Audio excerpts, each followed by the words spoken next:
Good day. My name is Dennis Randall. I'm 67 years old. I'm a Vietnam veteran, 100% disability from Agent Orange. Bernie Sanders is my candidate, and I hope if you're watching this, he's your candidate also. The loss of Nevada was a blow.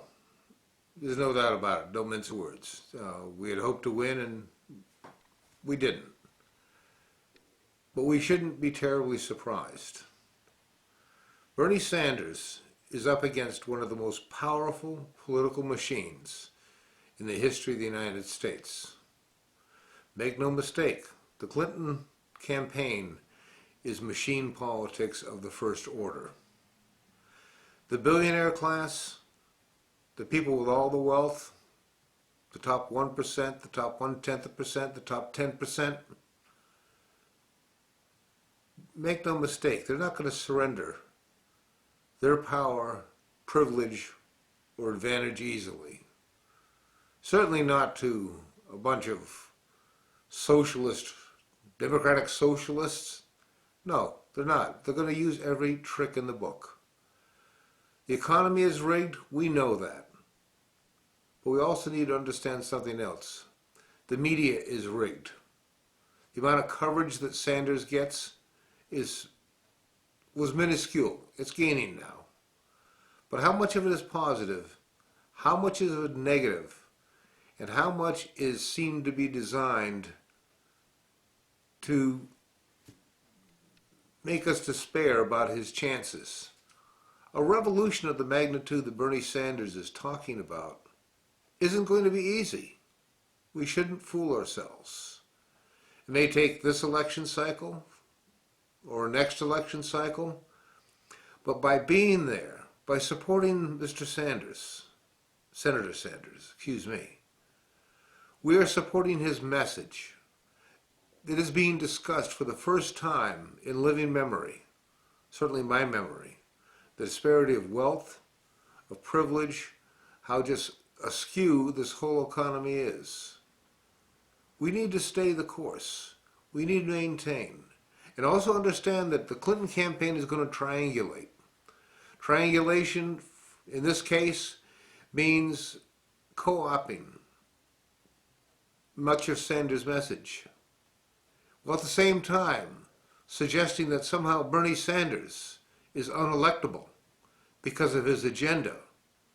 It's a bold-faced lie, because Hillary Clinton is seeming to adopt much of Bernie Sanders' agenda, while at the same time saying Bernie Sanders with his agenda can't get anything done in Congress. Well, she's right. But she can't get anything done either unless we change Congress. It's a disingenuous triangulation of issues.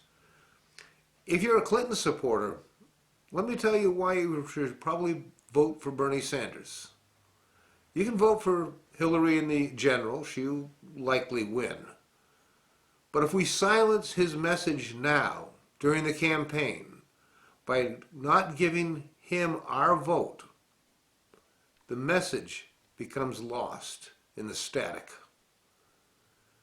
If you think the economy's rigged, and if you think Hillary is going to be the best person to represent you and your interests come November, by all means, vote for her in November.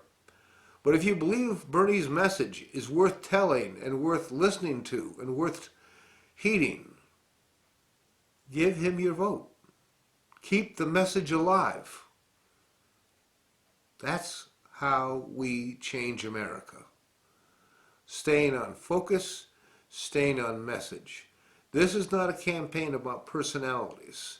Who is a better coffee drinker or a better basketball player or better knitting or better whatever. It's not that. It's not a message. It's not a campaign about scandals either. It's a campaign about ideas. Don't let the ideas be lost in static. Thomas Paine once said, these are the times that try men's souls. Yeah, these are the times that try the souls of all of our supporters for Bernie Sanders. But you have to understand, we're not sunshine patriots. We're not just with Mr. Sanders when the going is good. We're with Mr. Sanders when the going is tough. For this campaign to succeed, and for the change that we're looking for to happen, we have to be winter soldiers. We have to be strong. We have to be positive. And we've got to keep supporting Mr. Sanders and his message. That's the way we're going to win this one.